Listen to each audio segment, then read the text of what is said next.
Welcome to my channel Brain Decoded. Today we're pulling back the curtain on something deceptively simple, the hidden brain button for extreme focus. If you've ever wished for a reliable way to switch your brain from scattered noise to razor sharp attention, not someday, but right now, then stay with me, because what I'll give you in the next few minutes is science, backed, practical, and repeatable. There's a moment right before real focus arrives that most people never pay attention to. It's the moment where your mind is still scattered, your thoughts still drifting, your energy still divided. Most people try to force their way out of that state by adding more effort, more pressure, more urgency. But the truth is, the brain doesn't respond well to force. It responds to signals, it responds to states, it responds to conditions, and if you know how to control those conditions, you can shift your brain into deep, stable focus far more quickly than you think. What we call extreme focus isn't a mystery. It's the alignment of three core systems that your brain uses every second of your life: the system that manages alertness, the system that manages attention, and the system that manages motivation. When these systems point in different directions, you feel distracted, unmotivated, or mentally foggy. When they synchronize, the experience is unmistakable. Time slows down, distractions fade, and you feel pulled into your work instead of having to push yourself toward it. The first system to understand is your arousal and alertness circuitry. This is what determines whether you're in a scanning state, looking for novelty, checking your phone, bouncing between thoughts, or in a narrow, task-engaged state. There's a switch inside your brainstem that shifts you between those modes. You've felt this without realizing it. When your mind is bouncing around, when you feel jumpy or restless, that switch is in a high tonic mode, which promotes scanning. When you lock onto something and your perception sharpens, that switch moves toward a phasic mode, which promotes focus. You can't will that switch to move, but you can guide it, and the fastest way to guide it is through your breath. A longer exhale, repeated for just a minute or two, signals your autonomic nervous system to calm the body and anchor attention. This isn't mystical. It's physiology. Slow, controlled exhalation reduces the background noise that competes with cognitive effort. Once that noise drops, your brain becomes more willing to enter a single, target focus mode. The second system is your attention network, primarily in the frontal part of the brain. This is the structure that holds objectives, organizes behavior, and suppresses impulses, but it's not designed to work in chaos. It needs a clear target. Without a defined target, it wastes energy trying to decide what matters. That's why vague goals generate mental resistance. The brain literally can't latch onto something undefined. The remedy is surprisingly simple. Choose one micro goal and state it clearly. Not a big goal, a small one, something you can see the edges of, something you can finish. When you do this, the attentional circuits snap into alignment. They know what to pursue, what to ignore, and how to sequence your next steps. It's like handing your brain a map instead of asking it to wander and hope for the best. The third system is your motivational circuitry. This system evaluates whether a task is worth the effort. Most people misunderstand motivation as something that should come before work, but physiologically, motivation amplifies once work begins, especially when the task is structured to produce small, frequent wins. Every time you complete a micro goal, your brain registers progress and reinforces effort. You feel it. Your energy increases, your thinking sharpens, and the work becomes more self-sustaining. Momentum is chemistry, not luck. These three systems are the hidden button, because once they align, focus emerges without strain. You don't have to fight yourself anymore. You simply follow the state you've created. The protocol to activate this state is straightforward. Regulate your breath to shift your autonomic tone. Anchor your eyes or your sensory field to reduce noise. Define a single micro goal to give your attention a target, and protect a short window of time so these circuits can integrate without interruption.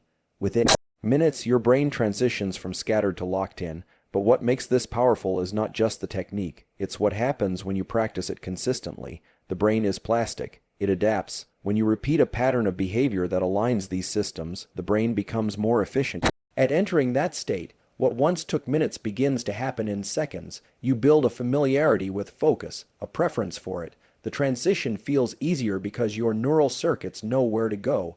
And this is the part most people miss. Focus is not a talent. It's a state you build through repetition, through structure, through understanding what your brain needs in order to perform. When you give it those conditions, it responds immediately. So the invitation is simple. Practice the sequence, not once, not when you feel motivated, daily, the more often you guide your brain into this focused state, the more it becomes your natural mode. And once that happens, you begin to see what you're actually capable of when your biology works with you instead of against you. There's a common misconception that focus is something you arrive at once everything around you becomes quiet. People assume that when the noise stops, when the distractions settle, when life becomes a little bit easier, then focus will naturally appear. But the brain doesn't operate on the absence of distraction. It operates on the presence of specific signals. Focus isn't gifted to you, it's created by the internal conditions your brain is experiencing at the moment you choose to engage with a task. When people say they can't focus, what they're really describing is a conflict between systems inside the brain. One system is pulling them toward novelty, scanning, watching, checking for the next interesting thing. Another system is trying to narrow their attention, hold a goal, sequence actions. A third system is evaluating whether the task is worth doing at all. When these systems work independently, you feel scattered, but when they synchronize, everything changes. You feel absorbed, time feels different, effort feels lighter. There's a sense of direction, almost like your brain is locking onto a target and guiding your behavior toward it. That state, true, stable, sustainable focus, is not random. It emerges from the interaction between arousal, attention, and motivation, and those are systems you can influence. Consider what happens in the seconds before you attempt to work. Most people bring their entire day into the task with them. The lingering stress, the notifications still echoing in their mind, the unfinished conversations, the thoughts they didn't choose but feel anyway. They sit down with a scattered body and a scattered mind, and then wonder why focus doesn't show up. The brain reads that physiological chaos as a signal to stay open, scanning, alert for novelty. It cannot transition into deep work because the body has transitioned first. The fastest way to shift that internal state is through deliberate control of your breath. A slow exhale immediately reduces the background noise created by stress, uncertainty, or fragmented attention. It doesn't require philosophy or motivation, it requires physiology. With every extended exhale, pressure sensors in the body send a signal upward to calm the systems that hijack focus. After a minute or two of breathing this way, the mind becomes quieter not because you forced it, but because you shifted the conditions it depends on. Once the body quiets, the next step is anchoring your sensory field. Vision is the most dominant sensory input you have, and when your eyes are darting, scanning, wandering, your brain follows. A simple 20-30-second soft fixation on an object or a point in front of you sends a clear message. Reduce the noise, reduce the novelty. Reduce the unnecessary processing. It acts like a funnel, narrowing the bandwidth of sensory input so the brain can allocate more resources to a single target.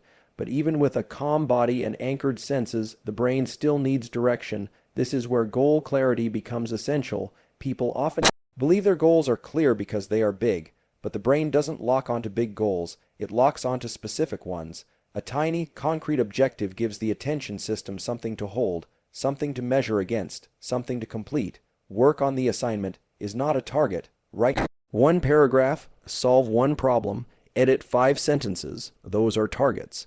They're small enough that the brain sees an immediate path forward, and that immediacy activates the chemistry that sustains effort. Once you have a target, the motivational system kicks in, not in a dramatic, inspirational way, but in a biochemical way. Every small completion generates a sense of progress, and progress reinforces effort. People think motivation must precede action. In reality, action creates the conditions for motivation. Once you begin and complete a clear micro goal, your brain updates its internal calculations. Effort is useful, effort leads somewhere, effort is worth applying. That recalibration is what makes focus feel easier the longer you sustain it. The final piece is protecting the environment long enough for these systems to integrate. Focus doesn't appear in a fragmented landscape. Notifications, conversations, random inputs reset the brain into scanning mode. When you create even a short block of protected time, 20, 5, 30, 40 minutes, you give your brain the uninterrupted runway it needs to enter the deeper stages of concentration. This is not about discipline, it's about reducing external interference so internal systems can stabilize. When you combine these elements, a regulated body, a narrowed sensory field, a clear micro goal, and a protected environment, the brain shifts into a mode that feels almost effortless. And what Remarkable is how quickly this can happen. You don't need an hour. You don't need a perfect morning routine. You need a few minutes of deliberate control over the systems your brain already uses. Then, with repetition, something else happens. The state becomes easier to access. Your brain learns sequence, it starts recognizing the cues. It becomes more efficient, more responsive, more willing to enter deep focus because it has done it repeatedly.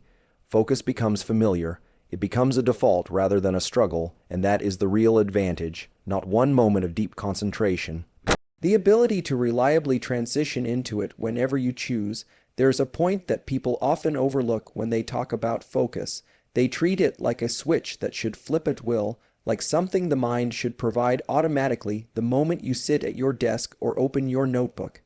But the brain isn't built to operate on command. It's built to respond to internal context, and that context is always shifting, moment to moment, state to state. When you understand what those internal states are and how they interact, you begin to realize that focus isn't something you achieve. It's something you guide yourself into.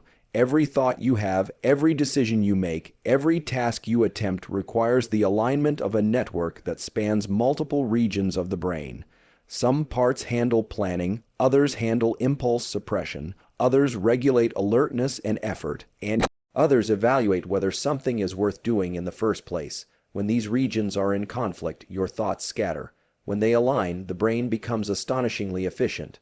This is why some people can sit for hours completely absorbed in a task, while others fight for minutes of concentration. It's not talent, it's not intelligence, it's not motivation, it's alignment, and alignment is trainable. One of the most influential elements affecting that alignment is physiological arousal. The body has its own rhythm, its own balance of signals that promote alertness or relaxation. When that balance is off, the brain interprets it as uncertainty. Uncertainty triggers scanning behavior. You find yourself checking your phone not because you want to, but because your biology is pushing you to monitor your environment.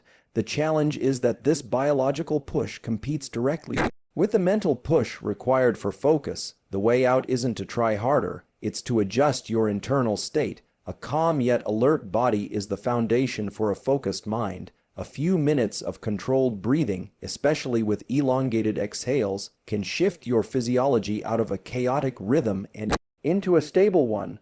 This stability reduces the internal turbulence that drains cognitive resources. When the body steadies, the mind gains space. After the body is aligned, the next challenge is the mind's natural tendency to wander. The default mode network activates whenever there's a lull in structured activity. It generates thoughts, memories, stories, worries, possibilities. This isn't a flaw, it's a feature, but it becomes problematic when you need directed attention. The solution isn't to silence these thoughts, it's to give the brain a more compelling target. This is where micro goals become incredibly powerful. A small, well-defined objective compresses your mental field. It removes ambiguity. Ambiguity is the enemy of focus because it forces the brain to hold multiple possibilities at once. When you replace a broad goal with a small, precise one, your brain knows exactly where to direct energy. That clarity acts like a magnet, pulling your attention into alignment. Then there's the role of motivation. People imagine motivation as a spark, something you get before you begin. But motivation behaves more like a reward prediction system. It updates based on actions, not before them. When you take a small step toward a goal, your brain registers progress. When it registers progress, it increases the drive to continue. This means momentum is not psychological, it's physiological. It's built through action, reinforced through completion, and strengthened through repetition. Once you've created the conditions internally, you still need to protect them externally. The modern world constantly competes for your attention. Every notification, every message, every sound has the power to reset your mental state. The brain is extremely sensitive to interruption. Even a brief distraction can momentarily destabilize the networks involved in focus, forcing them to realign all over again. For this reason, short protected windows of uninterrupted time are essential. They create a container in which your internal systems can synchronize and stay synchronized. It's important to understand that none of this is about rigidity or forcing yourself into a fixed routine. It's about building a relationship with your own biology. When you begin to notice what disrupts your state, what stabilizes it, what narrows your attention, and what fragments You start to see patterns. You develop the ability to intervene before your focus collapses. You learn to steer your mind instead of wrestling with it. And over time, something even more interesting happens. The neural circuits involved in attention become more efficient. The body becomes more responsive to your physiological cues. The mind becomes more willing to enter deep work because it has done it before repeatedly and recognizes the process. Focus becomes less of an uphill battle and more of a familiar path. The real transformation is not the moments when you achieve extreme focus, it's the growing sense that you can reliably create that state whenever you choose. That reliability is what changes your output, your habits, your confidence, and ultimately your potential. There's something people misunderstand about the moments right before real focus emerges. They assume the mind shifts into concentration gradually, like easing into warm water, but the transition is often abrupt. One moment the mind is drifting, scanning, bouncing between internal dialogue and external cues, and the next moment everything narrows. That narrowing is not accidental. It's not luck. It's the result of internal systems converging in just the right way. The more you understand that convergence, the more control you gain over when and how it happens. Your brain constantly balances two fundamental modes, exploration and exploitation.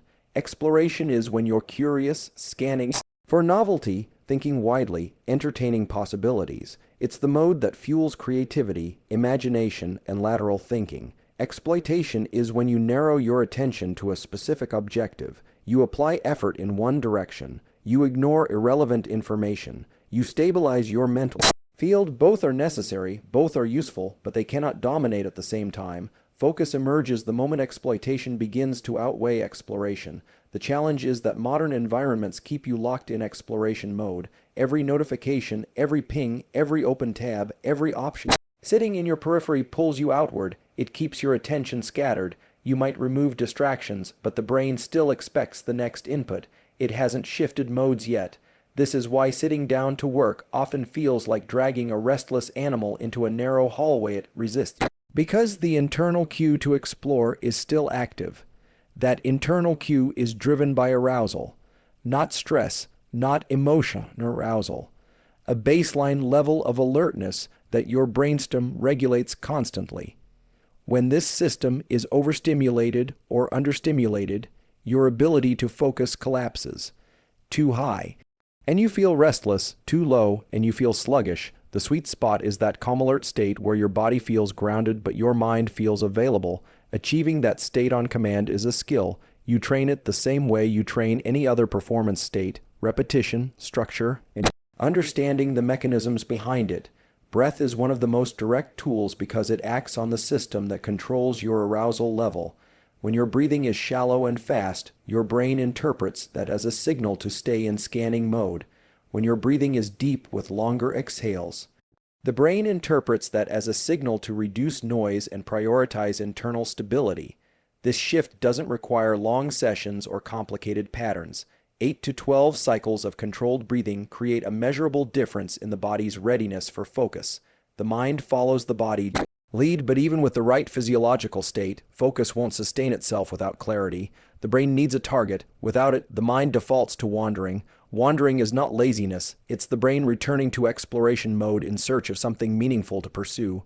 When you define a single, specific, measurable objective, you give your brain a reason to commit its resources. It doesn't need to conserve energy. It doesn't need to keep looking. It knows what to do. This is why vague intentions fail. They do not provide enough structure to hold attention. The brain wants boundaries. It wants to know where the task begins and ends. When you provide that structure through micro goals, small concrete steps, you create momentum. Momentum is not psychological hype. It is the compound effect of repeated completions. Every completion reinforces effort. Every reinforcement strengthens focus. Another often overlooked factor is your visual field. Vision is deeply connected to attention. When your eyes are moving constantly, your brain remains in a scanning mode, waiting for the next relevant stimulus. A simple visual anchor, a point on your desk, a fixed spot in front of you reduces incoming variability and helps your attention system stabilize. It's a subtle shift, but the brain uses subtle signals to decide how to allocate energy. Stillness in the visual field encourages stillness in the mind. Once these components align, regulated arousal, clear goals, stable sensory input, You begin to feel a different quality of effort, not forced, not strained, directed. This is the state people describe as flow, without realizing that flow is simply the extreme version of sustained focus. And while flow may not always be accessible, the entry point is. You just need the right sequence. With repetition, your brain learns this sequence. It learns that certain actions lead to certain states. It becomes easier to shift into focus because the pathway is familiar. The body knows the cues, the mind knows the pattern, and what once took minutes begins to take seconds. This is the real power behind training focus. You're not just changing your attention in the moment, you're shaping the circuitry that governs attention for the future. You're creating reliability. You're creating the ability to enter a focused state almost on command, and when you can do that consistently, you won't just perform better, you'll feel different. You'll feel capable of using your mind with intention instead of reacting to whatever demands it. So here's the takeaway in one sentence. You already possess the hardware for extreme focus. What you need is the right sequence. Flip it into the exploitation mode, breath to calm and tune the autonomic system, stabilize your sensory input with a visual anchor, declare a micro goal so dopamine rewards lock in, remove distractions and commit to a time-bound block, then recover and repeat. Those steps are simple, but they are anchored in brain physiology, and when you apply them, the change is immediate. If you want, in the next video I'll give you a 2-minute guided protocol you can use whenever you need to lock in step by step, live with timing cues so you can use it the moment you hit play. Until then, practice sequence 3 times a day this week and watch how your brain begins to prefer the focus state. Thank you for watching. If you found this useful, like, subscribe, and let me know in the comments. What's the single task you'll use this on today?